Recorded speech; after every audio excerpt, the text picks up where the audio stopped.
isso me traz formatos de corpos. Formatos de corpos. Então, se os traços são diferentes, eu pego alguém com o nariz um pouco menorzinho e o queixo mais fechadinho, mais estreito, né? Não tão largo na parte de baixo, mas mais estreito, eu tenho uma pessoa mais passiva que faz a vontade do outro porque quer ver o outro bem, quer ver o outro contente, né? Então, dá para fazer ligações com isso. A ideia é que a pessoa tem prazer, por exemplo, em servir? Tem, é isso. Ela tem prazer em servir. Você pega lábio superior mais carnudo, né? São pessoas que elas têm prazer no prazer do outro. Ela tem prazer em dar prazer. Se junta com o rosto oval, isso ainda aumenta um pouquinho, porque eu estou olhando a satisfação do outro, isso vira uma não crítica para o meu lado, o outro gosta do que eu faço, então consigo manter o relacionamento também. E isso é do reptiliano. Não é uma coisa pensada, não é neocortical, não é uma coisa que... Da construção cultural. E nem de uma construção para eu manipular qualquer pessoa que seja. Porque está no íntimo dela. É uma coisa que veio com ela, está lá no DNA dela, vai ser assim, vai agir desse jeito. Né? Seja para o bem, seja para o mal. Aí, lógico, conforme a gente vai crescendo, vai ficando mais velho, aí vem as elaborações, porque o neocórtex termina de se construir, né? E a gente aprende com a construção de tudo isso. E aí eu posso utilizar dessa ferramenta de maneira inconsciente, mas racionalizando para conseguir aquilo que eu quero. Tá, então peraí, a base biológica, digamos assim, está lá, e aí a formação cultural, representada pelo neocórtex, vai dar justificativas, explicações, ações para você resolver o seu sentimental. Para dar conta daquilo. Tá. Faz sentido. Eu noto, assim, eu não consigo traduzir como que você está construindo, porque você está construindo uma noção quase filogenética. Tudo indica que eu vou mudar de opinião quando eu tiver filhos, mas eu ainda não tive, então eu continuo com a opinião de que a ideia é que a gente passa por um tipo de construção baseada no desejo. Então, os meus pais, eles desejam para mim algumas coisas e, por causa do que eles são, eu sou levada a ser alguma coisa outra. Semelhante ou para fazer contraposição. Isso, porque eu estou negando aquilo. Então, lá, às vezes, não sei quem. Outro dia uma pessoa me perguntou assim, eu achei bonitinho, a pessoa me perguntou, todo mundo na sua causa é calmo assim? Aí eu fiz aquele pensamento de 3 segundos para as pessoas da minha casa. Os meus pais, meu pai já morreu, minha mãe está mais velha, então ela está mais calma. Eu ia falar, tua mãe não é calma. Ela não é calma. Eu não conversei com a tua mãe em nenhum momento, mas eu vi o rosto dela no teu casamento. Não, ela não é calma. Não. Ela é muito educada nas apresentações sociais, mas calma ela não é. Aí você tem 2 pessoas que são seu universo enlouquecendo em torno de você, você aprende a não reagir. Você aprende a não entrar naquela pilha. Isso não quer dizer que você seja calma. Não, mas eu tenho uma apresentação impecável. Exato. Impecável. Então, eu acho que a gente se constitui nisso, correspondendo ao desejo dos pais, ou cuidadores, né? Correspondendo a essas pessoas que estão perto da gente nos nossos momentos de formação, e fazendo esse contraponto. Eu vejo em algumas famílias que têm vários filhos, que parece que os filhos receberam missões, assim, você é o que vai ser bom em matemática. Você vai ser o detentor da força física para proteger mamãe caso ela tenha necessidade. Você vai ser o barraqueiro porque eu preciso de alguém aqui que faça escândalos. Ou de um jeito um pouco mais sofisticado, esse vai ser o engenheiro, esse daqui vai ser o padre, Sim, sim, sim. esse daqui vai ser o advogado, que é as profissões que nós precisamos na família. Então vai recebendo isso de alguma forma como disposição na dinâmica familiar. Olha, não, você não cai agressivo, você é bonzinho, você sabe falar muito bem. Então esse aqui vai ser padre. Esse daqui começa a chorar, não, você não chora, você bate, você não é homem? Você não vai lá funcionando aí como um fraquinho? Aí o cara cresce acreditando que ele é o que bate em todo mundo para corresponder à dinâmica familiar. Então, eu vejo muito os nossos traços como sendo uma resposta a essa novela. Uhum. O que eu acho interessante na atualidade é que temos a inconsciência dos traços, como é normal, e quando a gente entra no relacionamento, geralmente a gente briga com a outra pessoa porque ela está correspondendo não à imagem que a gente tem da gente mesmo, mas à forma como a gente está se comportando. Então, sei lá, tá muito na moda as pessoas falarem de relacionamento narcisistas. Primeiro que não sabe nem o que é narcisista, o transtorno de verdade. Isso né? aí é a parte complicada. Mas as pessoas têm essa noção comum de que um relacionamento narcisista é aquele que tem uma pessoa que é egoísta e que quer tudo para ela. Exatamente. E que ela manipula o outro para ter os próprios desejos realizados. E ela não pensa no outro. Então tem um mauzinho que é manipulador e a gente não se questiona sobre o outro.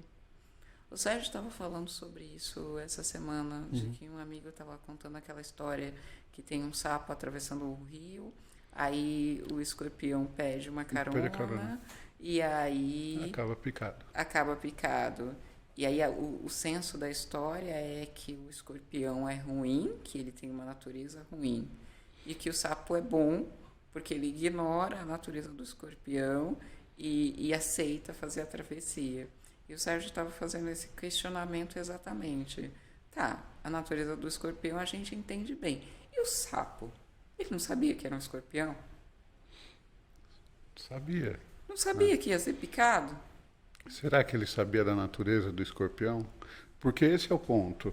Quando eu olho para você, eu não sei a tua natureza. Eu não sei quem foi que te educou. Por mais que eu saiba ler rosto, que eu saiba ver o corpo, eu sei como você pode agir em determinadas situações. Então, se eu te colocar hipoteticamente numa situação, por conta dos teus traços, eu sei como você vai agir. Mas situações hipotéticas, eu vou botar ela sentada atrás de um computador para produzir alguma coisa. Bom, criatividade não falta.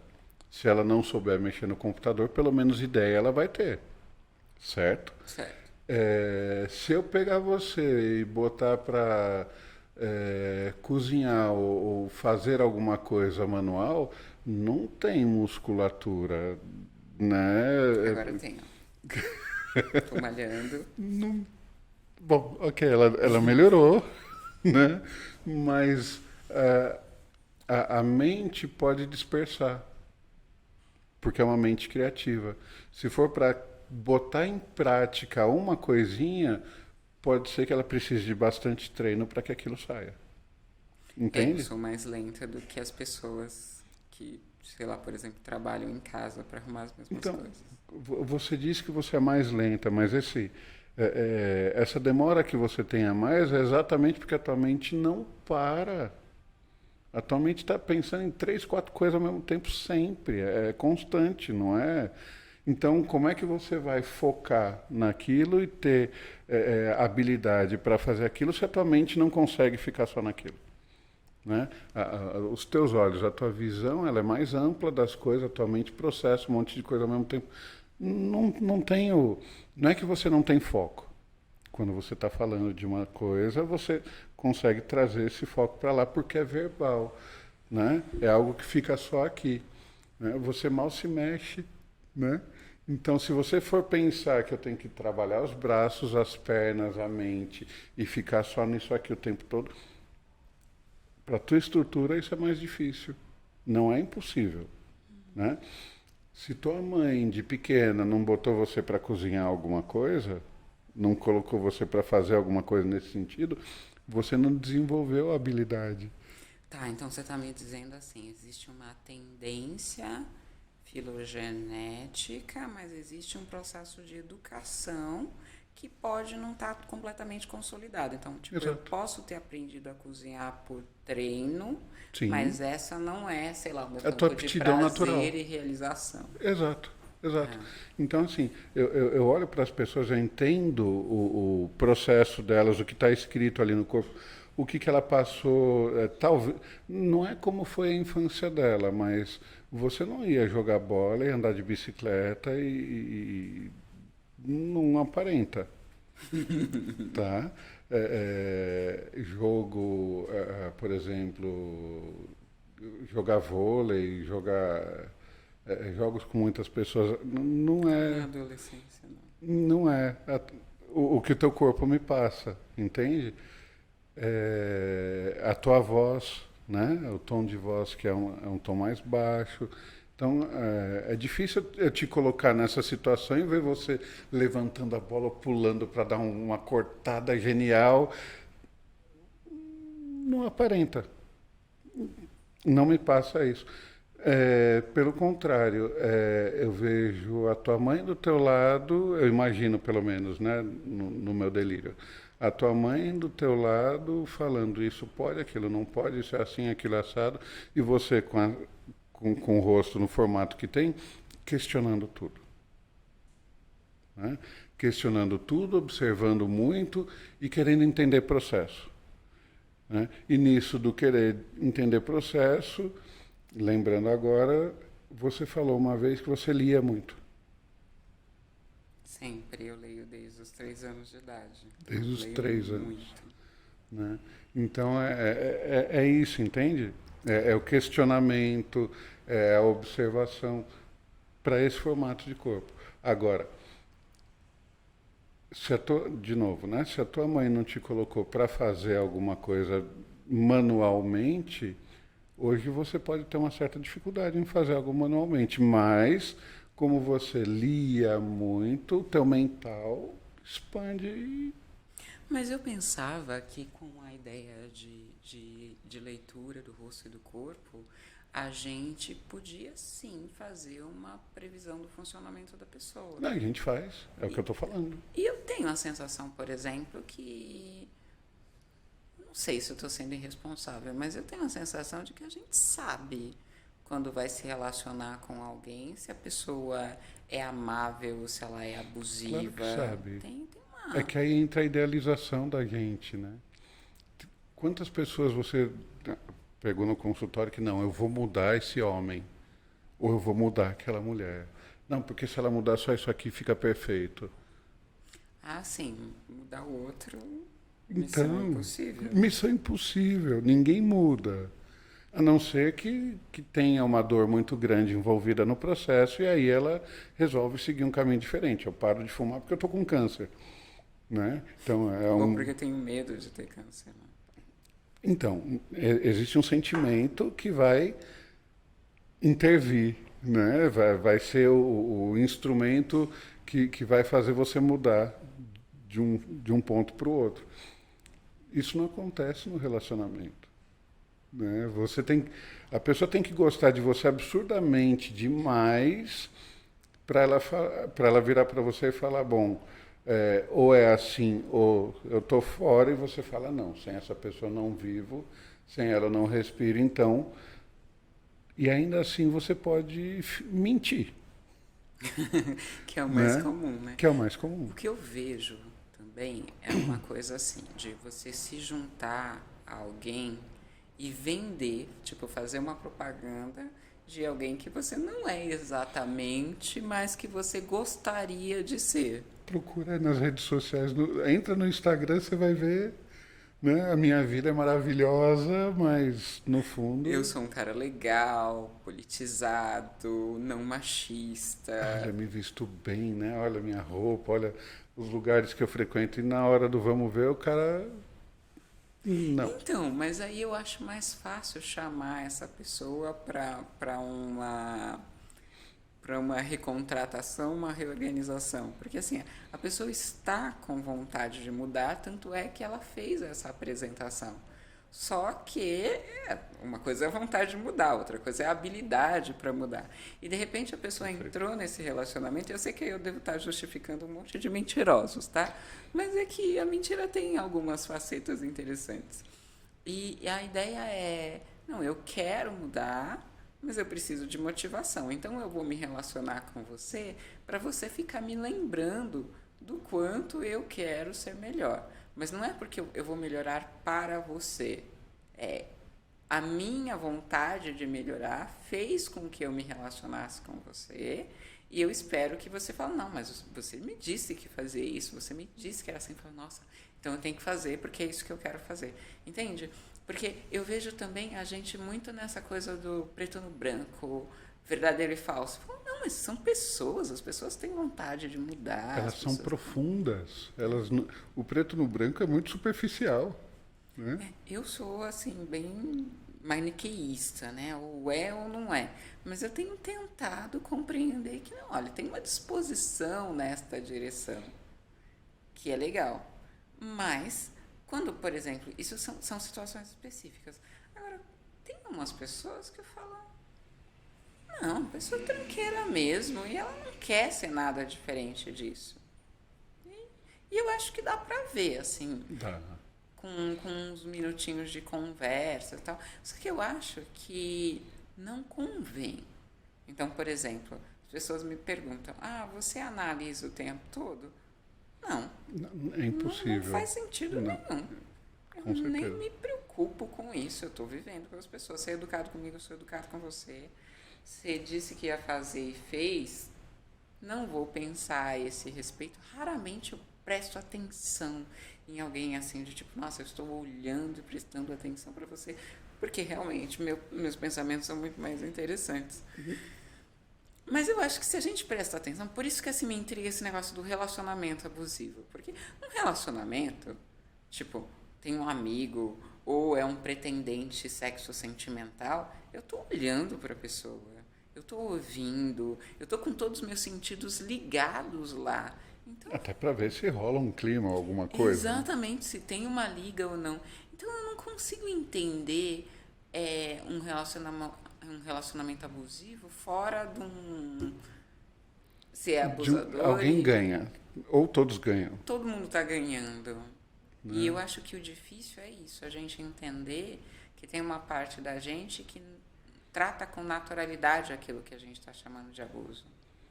Sim. Isso é complicado.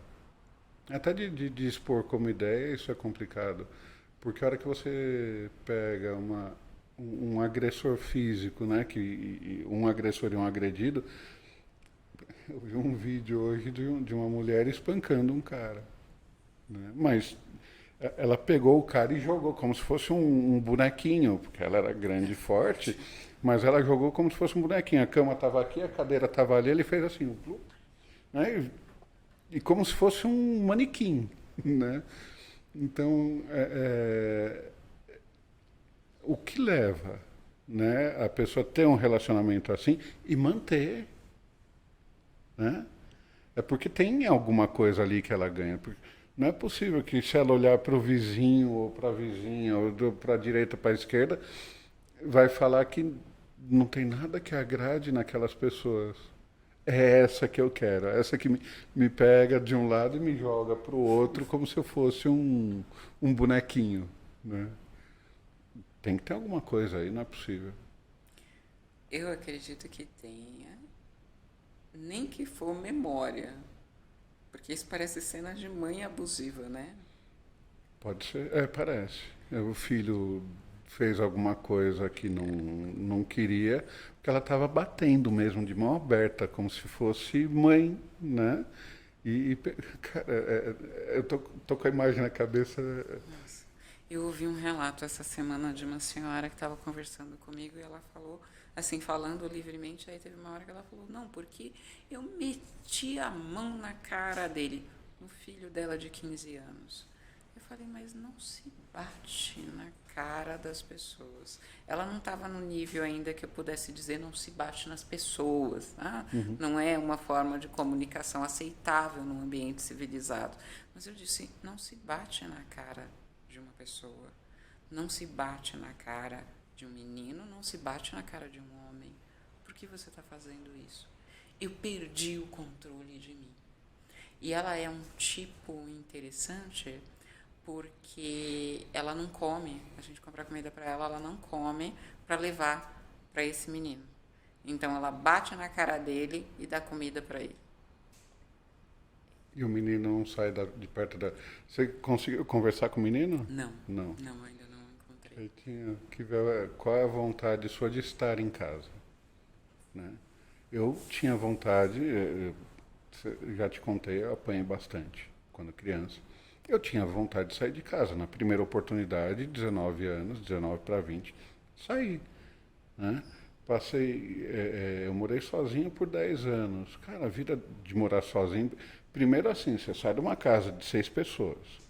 E aí você está num sobrado, 2 quartos, edícula no fundo, né? Cozinha grande, para caber as 6 pessoas. E aí você vai para um kitnet, negócio desse tamanho, né? Você entra na cozinha, você faz assim, nem estica os braços, você está pegando as 2 paredes, né? No banheiro tinha o tanque, né? Porque era o chuveiro, o tanque, né? Era uma organização americana. Cara, os 3, 4 primeiros meses, aquela coisa da solidão, aquela coisa do estar sozinho, aquela sensação de que eu saí de casa, mas eu me senti abandonado. Né? É um negócio monstro, mas aí depois você percebe que não tem ninguém olhando o que você está fazendo. Ninguém para julgar se você quer acordar 5 minutos mais tarde por conta do trabalho. Se você for ou não for trabalhar, é um problema teu. Você vai receber ou não vai receber aquele dia trabalhado. E pronto, é problema único, exclusivo teu. Aí você começa a ver, né, fazer experimentos. Homem, né, faz xixi em pé, putz. 2 dias depois você sente aquele cheiro no banheiro. Aí, não, vamos começar a fazer xixi sentado. Como resolve, não espirra mais nada. Então você não precisa ficar limpando o vaso toda hora. Cara, tudo isso faz diferença. E tem gente que aceita e fica em casa, né? Como eu tive irmãos que foram se livrar dessa convivência da manipulação dos pais, agora que ele foi embora, que ele morreu. Eu estou com quase 50, meus irmãos também estão com mais de 40, e só foram entender desse processo agora, e não é porque eles moravam com o pai, é porque o pai era o centro de todo mundo, né? Então relacionamento é um negócio bacana. Relacionamento é um negócio complexo. O que eu acho importante é a gente não perder de vista que tem a gente no relacionamento, né? O Freud, ele começou o processo de pensar relacionamento com uma coisa chamada teoria da sedução. E na teoria da sedução, ele supunha que as crianças eram objeto dos pais. Então a criança era esse ser tábula rasa, folha em branco, e elas se tornavam um instrumento dos pais, e o fato delas terem sido assim instrumentalizadas, hipersexualizadas, é o que gerava a neurose na juventude. Ele, ok, isso está fazendo sentido, aí ele foi para campo observar. Aí ele começou a falar, não pode existir tanto abusador assim na cidade de Viena. Não está fechando essa conta, essa teoria está errada. E aí, anos de observação, ele abandona a teoria da sedução e desenvolve o conceito de complexo de Édipo.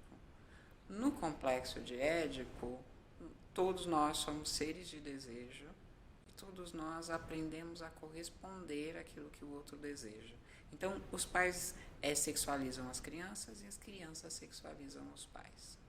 Os pais manipulam as crianças e as crianças manipulam os pais.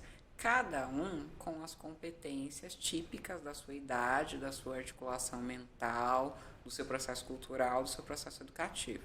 Então, a gente não pensa que uma criança de 4 anos tem a habilidade de um pai de 30 anos. O duro é quando o pai de 30 anos desce até os 4 anos de idade para brigar com o filho. E quem está ganhando a história é o filho. É grave. Né? É grave e muito comum na atualidade. Absurdamente. E a ideia do Freud era essa, ó, nós não somos objeto de manipulação dos outros. Nós participamos ativamente do processo, ou o processo não acontece. Isso é o que foi uma das coisas absolutamente revolucionárias nessa tradução do conceito de relacionamento psicanalítico. Na psicanálise não tem vítima, tem gente gozando do jeito que sabe. E o sinal, assim, de que aquilo já não está bom para você é quando você procura modificar. Perfeito. Perfeito. Estão falando que nosso tempo de hoje acabou. Já deu a meia hora? Já deu a meia hora. Restringiram a nossa exposição. Então tá. Tchau, gente. Beijo, até a próxima.